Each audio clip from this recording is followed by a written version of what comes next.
सभी प्यारे भाई बहनों को गुड मॉर्निंग।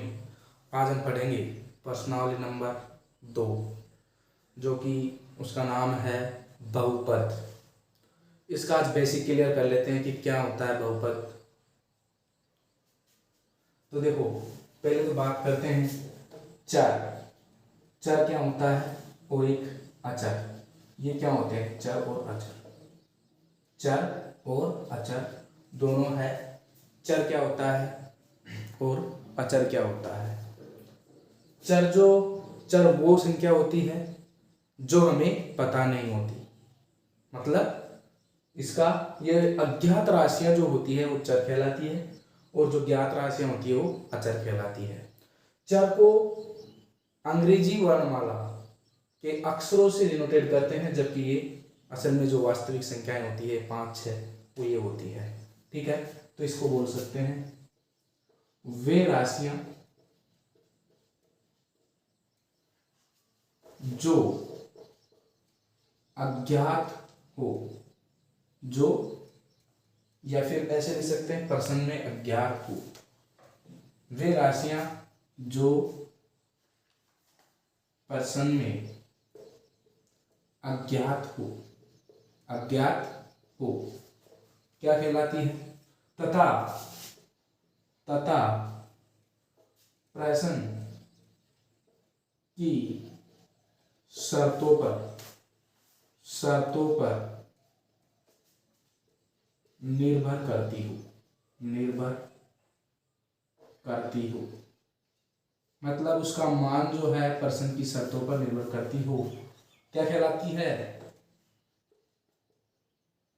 चर राशि कहलाती है। चर कहलाता है, ठीक है, या चर राशि कहलाती है, जो भी आप लिखना चाहो।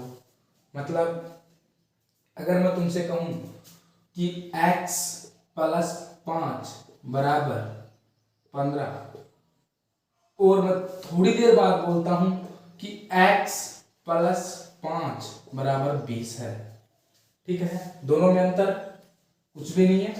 मैं पहले क्या बोला कि x + 5 बराबर 20 है, x + 5 बराबर 20, सॉरी यहाँ पर 15 है और यहाँ पर 20 है। तो क्या करें, पक्षांतर कर लेते हैं। x बराबर 15 - 5 कितना आया? 10। उसके बाद थोड़ी देर बाद चेंज कर दिया कि x बराबर 20 - 5 कितना है? 15। तो दोनों जगह पर x का मान जो है अलग अलग है, यहाँ पर 10 है और यहाँ पर 5 है। मतलब कि x का मान, x क्या है? चर राशि। x क्या है? चर राशि। तो चर का मान किस पर निर्भर करता है? प्रश्न की शर्तों पर निर्भर करता है कि x + 5 बराबर क्या है। यहाँ पर 6 भी हो सकता है, प्रश्न चेंज कर सकता है, लेकिन क्या इसके मान को चेंज कर सकता है? नहीं कर सकता। तो ये अचर है और ये चर है, ठीक है। बीजीय व्यंजक जिनके अब आगे चलते हैं अचर पर। अचर क्या होती है? वे राशियां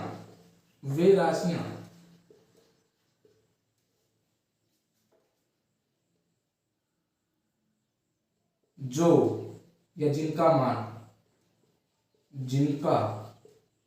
मान ज्ञात हो तथा प्रश्न की शर्तों पर निर्भर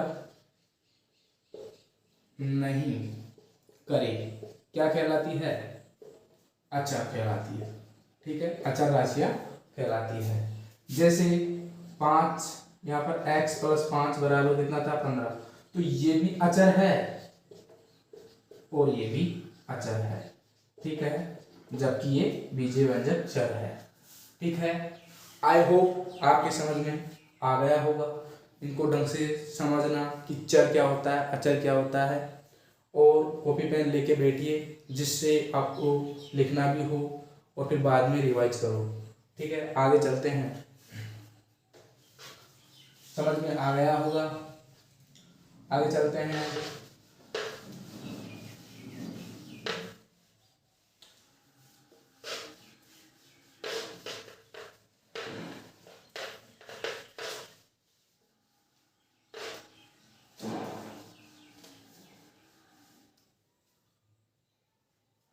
बहुपद।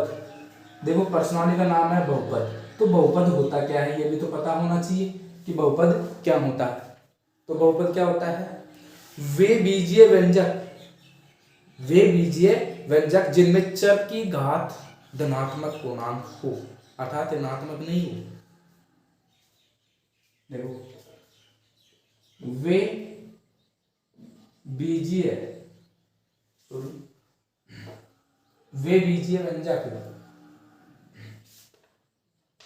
वे बीजीय व्यंजक जिनमें चरों की घात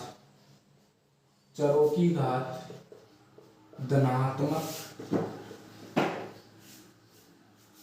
पूर्णांक हो क्या कहलाते हैं? बहुपद कहलाते हैं, बहुपद कहलाते हैं। ठीक है, बहुपद कहलाते हैं। आई होप आपके समझ में आ गया होगा कि वे बीजीय व्यंजक जिनके चरों की घात धनात्मक पूर्णांक हो बहुपद कहलाते हैं। दैट इज, अगर मैं कहूं कि रैखिक बहुपद, रैखिक जो रैखिक बहुपद होता है वो क्या होता है? ये x प्लस बी इसके रूप में होता है जहां a नॉट इक्वल 0। तो देखो यहां पर भी है, या फिर द्विघातीय बहुपद, द्विघात बहुपद ax square plus b x plus c. क्या आपने कभी ऋणात्मक घातें देखी है? कभी इनकी नहीं देखी होगी। तो क्या होते हैं बहुपद? धनात्मक घात होनी चाहिए, घात में धनात्मक आने चाहिए। ठीक है, आई होप ये भी आपके समझ में आ गया होगा। आगे चलते हैं, बहुपद की घात, बहुपद की घात, बहुपद की घात क्या होती है? बहुपद की घात, तो देखो बहुपद की घात क्या होती है? जिस बीजीय व्यंजक में, जिस बहुपद में चर की जितनी ज्यादा चर की घात है वही बहुपद की घात कहलाती है। बहुपद में जिस चर या पद की घात अधिकतम होती है उसी पद की घात को बहुपद की घात कहते हैं, बहुपद की घात कहते हैं। ठीक है, बहुपद की घात कहते हैं। आई होप आपके ये भी समझ में आ गया होगा कि अधिकतम घात जिस चर की होगी बहुपद के अंदर, अधिकतम घात जिस चर की होगी बहुपद के अंदर वही क्या कहलाती है? बहुपद की घात। मैं कहूं कि a x की घात 5 प्लस 8 x की घात 9 प्लस 10 x की घात 13 प्लस 12 x की घात 25। तो यहाँ पर बताओ मुझे कि बहुपद की घात क्या होगी? तो बहुपद की घात कितनी होगी? 25। क्यों? क्योंकि इस चर में जितनी अधिकतम घात होगी वही क्या कहलाएगी? बहुपद की घात कहलाएगी। और कुछ भी हो सकते हैं यहाँ पे। ठीक है, इस तरीके से ध्यान रखना, इस तरीके से पूछा जा सकता है प्रश्न कि निम्न में से बहुपद की घात क्या होगी? तो कितनी होगी? अधिकतम घात जिस पद की होगी वही बहुपद की घात कहलाती है। आई होप आपके समझ में आ गया होगा। अब चलते हैं आगे प्रश्न नंबर 2.1 के कुछ महत्वपूर्ण पॉइंट की तरफ। ठीक है,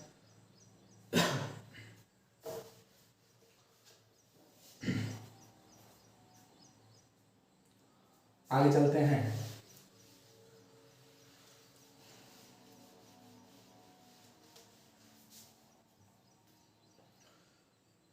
ये पूछा जा सकता है कि निम्न प्रश्नावली नंबर 2.1 में इस तरीके से है कि निम्न प्रश्नों में शून्यकों की निम्न बहुपद में शून्यकों की संख्या ज्ञात कीजिए। और एक रेखीय विधि से बता रखा है कि ऐसे ग्राफ खींचा, एक इस तरीके से ग्राफ खींचा, थोड़ा एक इस तरीके से ग्राफ खींचा, यहाँ पर एक्स अक्ष है और ये वाई अक्ष है। एक और खींच लो, मान लो ये एक्स अक्ष है और ये वाई अक्ष है, ठीक है। एक और बना लेते हैं, ये वाई अक्ष है और ये एक्स अक्ष है। तो देखो शून्यकों की संख्या कितनी होगी, तो यह डिपेंड करेगा कि एक्स अक्ष को वो रेखा जो है कितनी बार काट रही है, उतनी ही शून्यकों की संख्या होगी। अगर एक्स अक्ष को नहीं काट रही है कोई रेखा तो वहां पर शून्यकों की संख्या कितनी रहेगी, 0। मतलब रैखिक समीकरण तो रहेगा लेकिन शून्यकों की संख्या वहां पर कुछ भी नहीं होगी, पहली बात। दूसरी है कि इनको परवलय द्वारा भी दर्शाया जाता है इस तरीके से। तो ये डिपेंड करता है कि ए का मान जो है 0 से बड़ा है या फिर ए का मान जो है 0 से छोटा है, इस पर डिपेंड करता है। इनको बोलते हैं पैराबोलिक। क्या बोलते हैं इनको? पैराबोला, पैराबोला या फिर परवलय, परवलय, ठीक है।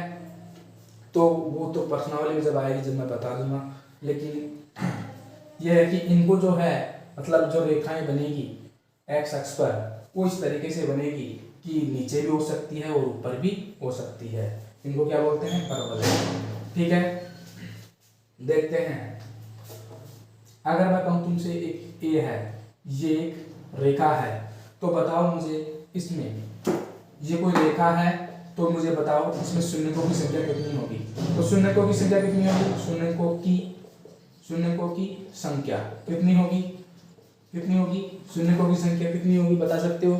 बता सकते हैं कि एक्स अक्ष को नहीं काट रहा है, एक्स अक्ष से टच भी नहीं हो रहा है, इसका मतलब शून्यकों की संख्या कुछ भी नहीं होगी, कोई शून्यक नहीं होगा, कोई शून्यक नहीं होगा, ठीक है, नहीं होगा।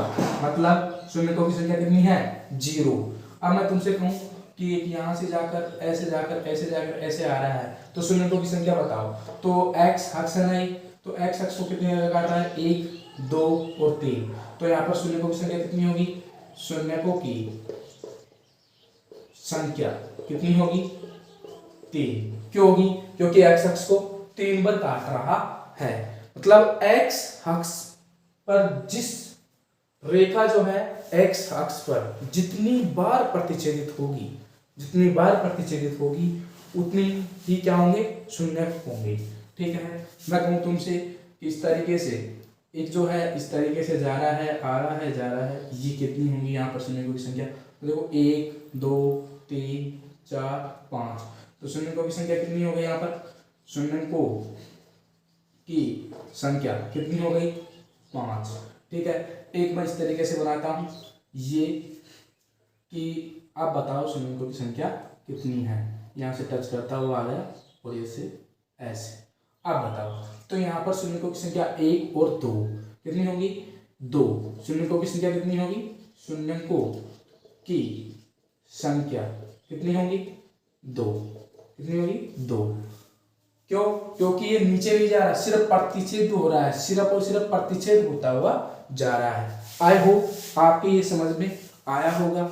और एक चीज और कि बहुपद कितने प्रकार के होते हैं? रैखिक, द्विघातीय बहुपद, त्रिघातीय बहुपद, वो मैंने अपने पहले वीडियो में बना चुका हूं मैं, तो वो प्लीज एक बार देख लीजिएगा बेसिक, मतलब पहले के सिलेबस में। और अगर आप कमेंट में बताओगे कि दोबारा बताओ तो मैं दोबारा आपको पढ़ा दूंगा, ठीक है। आज के लिए इतना ही। अगर वीडियो में कुछ समझ में आया है तो प्लीज चैनल को सब्सक्राइब कीजिएगा एंड शेयर कीजिएगा।